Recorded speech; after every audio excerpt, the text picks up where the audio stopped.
What is going on, everybody? Back again for another solo episode of Sunday Reset with Blue and Freds. And today I want to talk about perfection. And more importantly, and within perfection, I want to talk about failure. We've all been there. That sinking feeling where failure feels like the end of the story. But what if it's not the end? What if failure is the beginning of something better? I get it. We have an issue in this society where culturally we feel as though failure is equal to shame.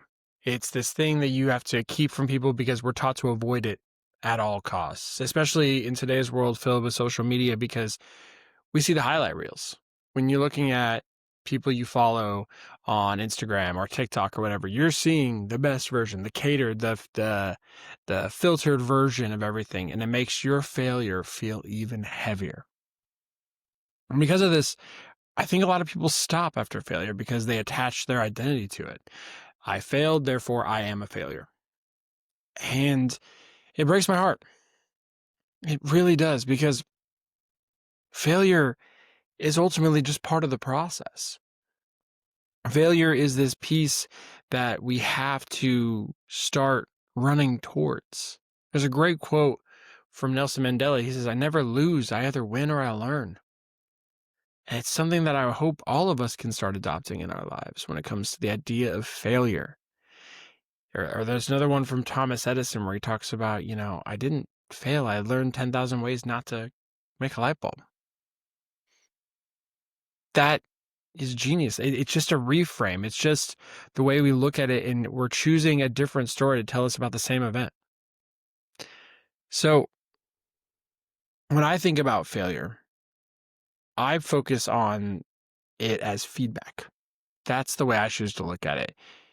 It shows what didn't work. Like I said, going back to that Thomas Edison quote, that is just 10,000 ways that you learn not to make a light bulb. You just learned a little bit more about something that didn't work in your favor. And, maybe you're not trying to invent the light bulb for the first time, but maybe it's a past relationship. You dated somebody for a period of time and it didn't work out. That's okay. You learned something that maybe about yourself. Maybe you weren't the best partner, or you learned something about that relationship that's not what you want in your next partner. Hey, maybe they're a bit more of this and you prefer someone who's a little more of that. Maybe they're very type A and you prefer someone a little more type B. Maybe you are working on yourself and trying to understand those things. Whatever the case may be, it's not failure. It's just research. It's just a little bit more evidence to point you in the direction that's ultimately going to lead to your success. So again, I would reiterate, failure is just feedback. It shows you what didn't work. It's also a teacher. It's the lessons that couldn't have been learned otherwise. When you really think about it, like so often in life, you have to learn it the hard way. It sucks. Trust me, it feels easier, right? It feels like, if someone could just tell me the perfect roadmap, I can just execute on it. But more often than not, we have to touch the stove so that we know that it's hot. We have to try the thing to make sure we know that it doesn't work. You have to go down the path to make sure it was the wrong path. And so look at failure as a teacher. It's also a stack of evidence. It's proof of your courage. It's proof that you're not weak, that you're willing to try something and be open to the concept of failure. It's saying, hey, you know what? I did that.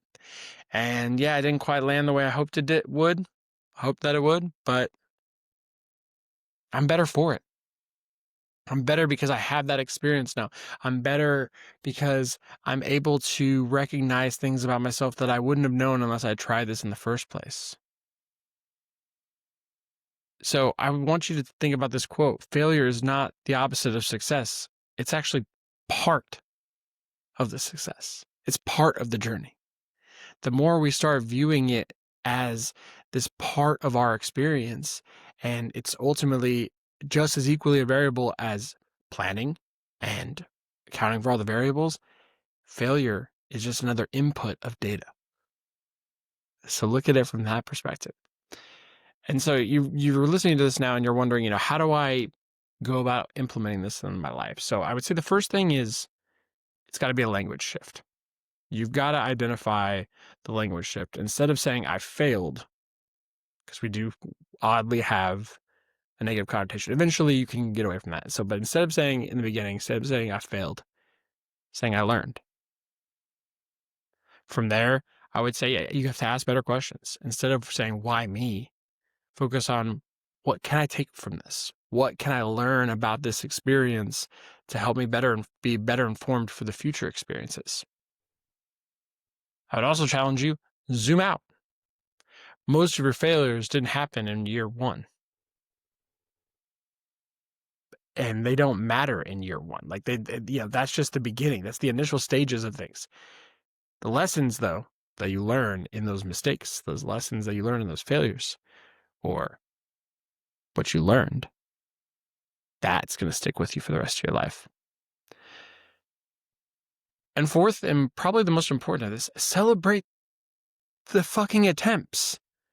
Build a habit of applauding yourself for trying. Like, I understand we live in this world where everyone's going to talk shit about participation trophies. And look, I am more than on board with some of that ideology there, although I would challenge everyone that seems to be a part of the generation that wants to call out people for participation trophies is also the same group that was the one that handed it to us. So that's a piece of irony that I think gets lost in that conversation. But nonetheless, totally understand where they're coming from.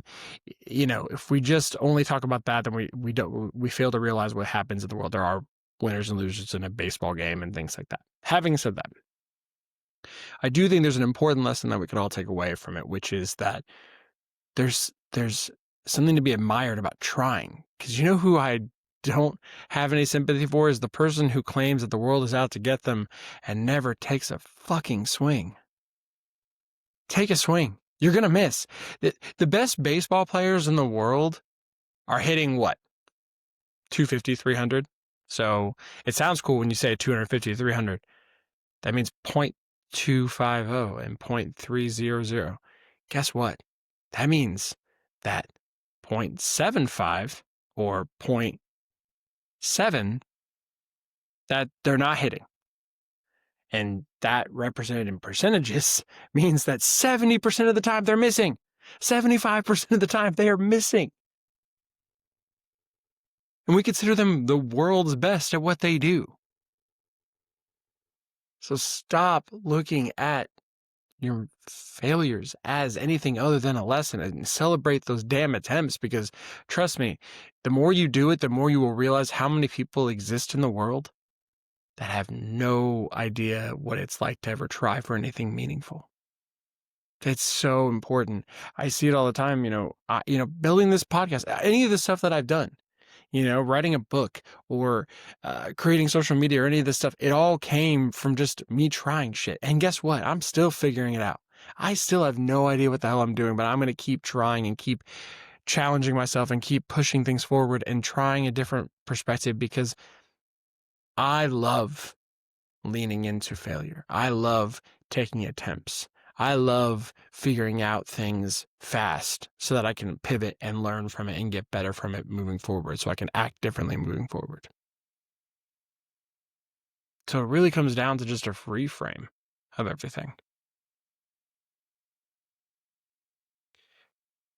When I think about what failure means to me on a personal level, I mean, like, beyond everything that I just talked about with, writing a book and this podcast and anything else, I just think about my life. I can't tell you how many times that I tried a job that didn't work. I mean, for the first part of my adult career, I didn't keep a job consistently for more than a year for a very long time.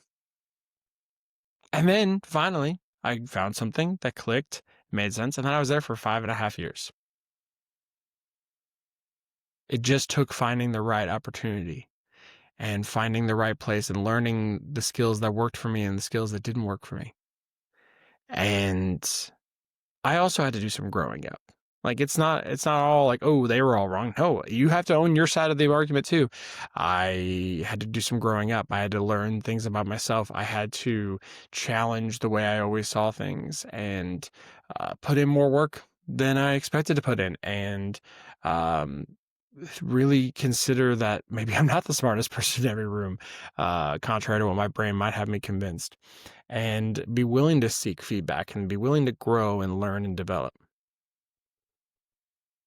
And the other thing that like you miss out on when you don't strive for the attempts and the at bats is that you don't build that stack of confidence and evidence that supports you. So when you are faced with adversity, when you are faced with uncertainty in life, or maybe you are faced with a scenario where it's not your fault, it's their fault, you can have real evidence backing you up because you know you've lived it. Hey, I've seen this play out and I know I'm doing this the right way because I've seen it go the other way. You can start feeling that evidence and it starts empowering you to make those decisions. So I really challenge you all. Take a moment, reframe, ask better questions for yourself, zoom out. It's not going to matter a year from now. It's not going to matter 5 years from now. But the lessons are going to stick with you and celebrate those attempts. And I want to close with this note, which is failure doesn't mean stop. It means reset. And that reset might be exactly what you needed. It's what this whole podcast is named for. It's the idea of reset your mind, reset your expectations, reset everything. So if you're listening to this, you've gotten this far, please comment somewhere on this, whether it's on Spotify or on Instagram when I post a reel for this. Tell me one failure you've had in your life and how you reframed it. Or DM me. I would love to hear from each of you. Tell me about a time that you've had some failure and you've reframed it, or send me a quick message on Facebook or whatever the case may be. This is really, really important to me. It's something that I think we all need to take a better stock in our lives, is understanding that failure is just data. That's it. If there's nothing else you take away from this episode, understand that failure is just data. As always, be kind to each other, and we'll see you next time.